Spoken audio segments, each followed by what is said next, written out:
যেও না কখনো দূরে।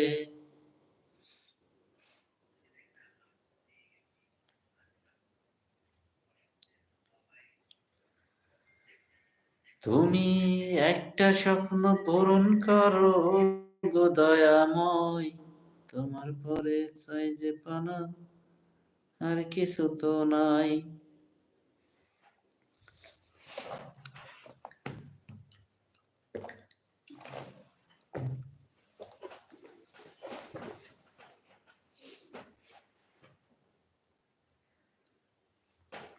তোমার কাছে চাই যে পানায়, আর কিছু তো নয়।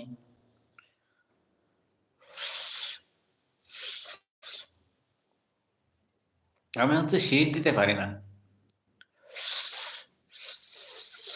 মানুষ অনেক সুন্দর শীষ দেয়, আমি এটা পারি না। এটার কারণ কি বলেন তো আপনারা? লাইক করে যাবেন ভিডিওটা এবং বেশি বেশি শেয়ার করবেন। আর সব থেকে বেশি কথা হচ্ছে সাবস্ক্রাইব করবেন।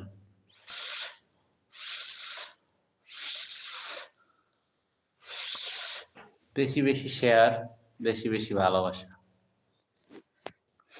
একটা স্বপ্ন পূরণ করো গো দয়াময়, কিছু না চাই। ও সাথী রে, যেও না কখনো দূরে, তোমারই জন্য হয়েছি ধন্য, তুমি ছাড়া বাঁচি কি করে। সবাই লাইভে এসে শেয়ার করে ফেলো।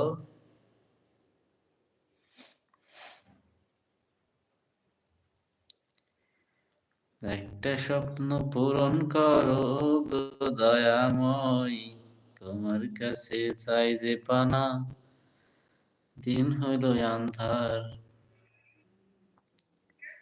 আন্ধার ঘরে বাতি দিয়া বানাইছে রে পাগলে, মনটা নাই রে পাগলে।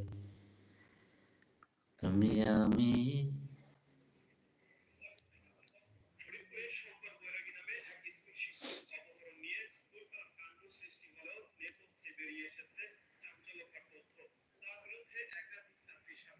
অশ্লীলতার অভিযোগ পাওয়া গেছে।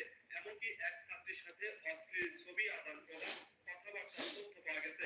এছাড়া ওই ছাত্রীর সাথে অনৈতিক সম্পর্ক গড়ে ওঠে বলে অনুসন্ধানে জানা গেছে। সকল বৈরাগী শহরের ঈশান বালিকা উচ্চ বিদ্যালয়ের আইসিটি বিভাগের সহকারী শিক্ষক হিসেবে কর্মরত রয়েছেন। তিনি ওই স্কুলের নবম দশম শ্রেণীতে গণিতের ক্লাস নেন।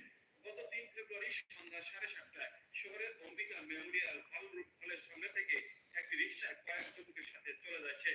এর মাত্র 20 মিনিটের মধ্যে তার স্ত্রী কোতোয়ালি থানা পুলিশকে অবগত করেন এবং তার স্বামী অপহরণের শিকার হয়েছেন বলে পুলিশকে জানান। পরে কোতোয়ালি থানা পুলিশ রাত 10টার দিকে শহরতলির আদবপুর মোল্লাডাঙ্গির কালামুল্লার বাড়ি থেকে উদ্ধার করেন। এই ঘটনায় ওই শিক্ষক বাদী হয়ে কোতোয়ালি থানায় অপহরণ মামলা করেছেন। মামলা শহরের উপলক্ষীপুরের সেকেন্দার আলী মোল্লার ছেলে আশিকুজ্জামান সানিমকে একমাত্র আসামি হিসেবে উল্লেখ করেছেন। তবে এই ঘটনার নেপথ্যে চাঞ্চল্যকর তথ্য উঠে এসেছে। স্কুলটির দুজন এসএসসি পরীক্ষার্থীর সাথে কথা বলে জানা গেছে ওই শিক্ষক তার বাসায় ছাত্রীদের প্রাইভেট পড়াতেন। সেই সুবাদে ছাত্রীদের পরীক্ষায় ভালো ফলাফলের আশ্বস্ত করে বিভিন্ন সময় কুপ্রস্তাব দিতেন।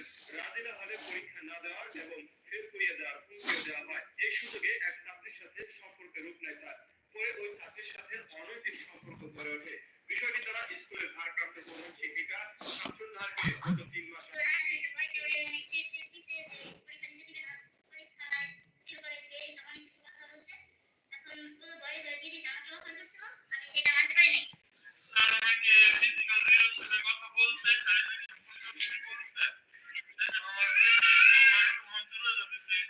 এই দুই ছাত্রীর সাথে কথা বলে জানা যায় একই ব্যাচের আরেক ছাত্রীর সাথে নিয়মিত যোগাযোগ হয় ওই শিক্ষকের এবং প্রাইভেট পড়ানোর নামে বাসায় ডেকে নিতেন। তাদের মধ্যে হোয়াটসঅ্যাপে চ্যাটিং এ অশ্লীল কথাবার্তা হয় এমন কয়েকটি স্ক্রিনশট অনুসন্ধানে উঠে এসেছে।